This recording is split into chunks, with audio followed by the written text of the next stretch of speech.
Feedback and follow-ups. Feedback and follow-ups. Tafadhali, feedback. When, in fact, where is that word? Okay? Anytime you keep quiet to customer, they start losing trust. I tell you. Constant information. This is what is happening. This is what is happening. Sometimes it might cost you. Your property wameanza kulipia, having a function there, so that they really know it still belongs to Often and hii shamba ni yako. Constant, he doing something cause hata kama ni chai na madazi. Constant, wacha wajue tuko huku ni kwetu, tulinunua huku ni kwetu. Tukae hapo, constant feedback. People are so much worried about the real estate industry nowadays, okay? Because of the so many sagas out there. Feedback with the customer, catching up. Sio kupitia tu akisaini, the other time utaenda, okay? Na umechelewa kulipa. Sure. Not only when amechelewa kulipa, okay? Hata kama akilipa, be there. Constant around them. Hello?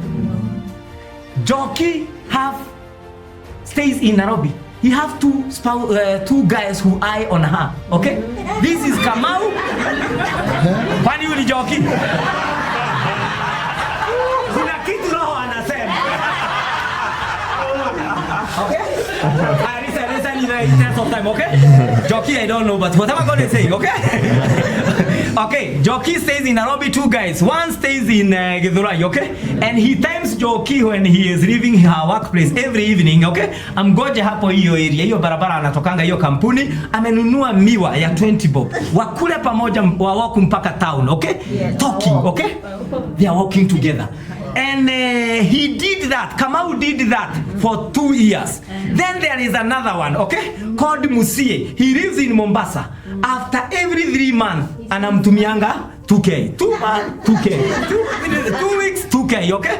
And they talk over the phone. If this continues for the next 3 years, ni nani watapima kitenge? Yeah? Okay, we are talking, okay? Ni nani watapima kitenge? Ni Kamau amia ama ni Mosie? Kwa nini? Don't miss the concept, okay? Customer value presence than present.